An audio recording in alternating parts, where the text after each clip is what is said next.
पंजाब एक कल्ली मंडी है हिंदुस्तान दे नहीं वर्ल्ड दे विच जिहड़ी इस गल ते मन्नी जाती है कि बाहरले स्टेटां सारियां नालों वधिया जे प्रबंध है पंजाब दी मंडियां च है। मैं खुद बोल रहा हूं कि भाई आपको कानून में इस क्लॉज में क्या दिक्कत है बताइए। सब तो पहली प्रॉब्लम यह है कि इन्हां कानूनां दे राहीं राज्यां दे अधिकारां दे विच दखल अंदाजी की गई है गैर कानूनी ढंग दे नाल भारत सरकार वालों। पहला सब तो पहला नुक्स यह है। दूसरा नुक्स यह है दे विच कि तुसीं सरकारी मंडी दे पैरलर मंडी बनाउण दा यतन कर रहे हो।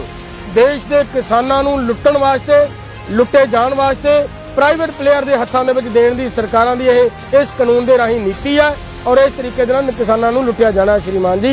इस करके ये कानूनां नूं वापस लेना बनता है, वापस लो। हमने फाइलों के ढेर में फेंक दी गई स्वामीनाथन कमेटी की रिपोर्ट बाहर निकाला और इसकी सिफारिश से लागू की।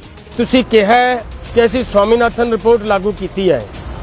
बड़ा दुख होया है सुन के कि साडे देश का प्रधानमंत्री भी झूठ बोल लेंदा है। ये दुख होया है।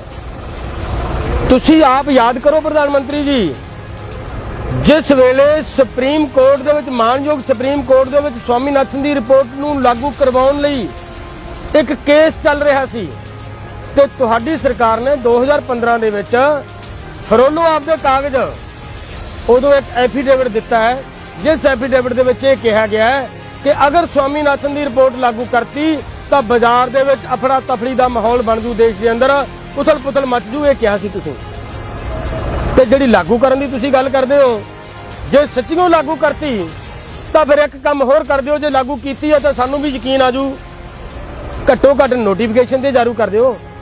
अगर तुसीं नोटिफिकेशन जारी कर दोगे तो सारे देश का किसान मन जूगा तुहाडी गल के सच्ची है। ये हमारी सरकार एमएसपी को लेकर इतनी गंभीर है कि हर बार बुवाई से पहले एमएसपी की घोषणा करती है। एमएसपी बहुत फसलों से दी है, पर मैं बेनती करके पूछना चाहना मानयोग प्रधानमंत्री जी, खरीदते किन्नी हो की खरीदी जाती है?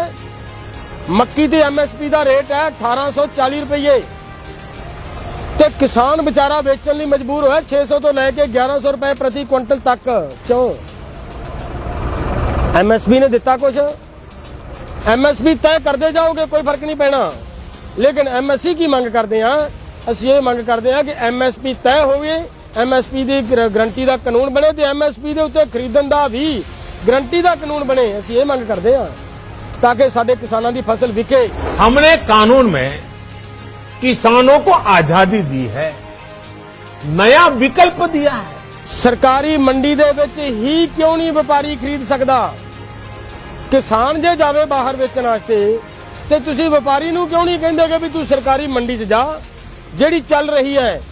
तां साडी भावना कि मार्केट कमेटी दे अधिकारियों की निगरानी दे हेठ फसल विके, मार्केट कमेटी दे अधिकारियों की निगरानी दे हेठ ही साडी फसल तुले, उत्थे साडा रिकॉर्ड बने कि इत्थों फसल किहने खरीदी है, कौन रोकदा उत्थों व्यापारी नूं खरीदण तो, किहने रोकिया कदे व्यापारी नूं खरीदण तो। ये बहुत चिर तो ये व्यवस्था चली आ रही है। अज की लोड़ पै गई ये नवा करके देण दी कि नहीं बाहर खरीदे? बाहर खरीदण वास्ते जिहड़ी तुसीं नवीं नीति लेके आ रहे हो ये बड़ी क्लीयर तो स्पष्ट है।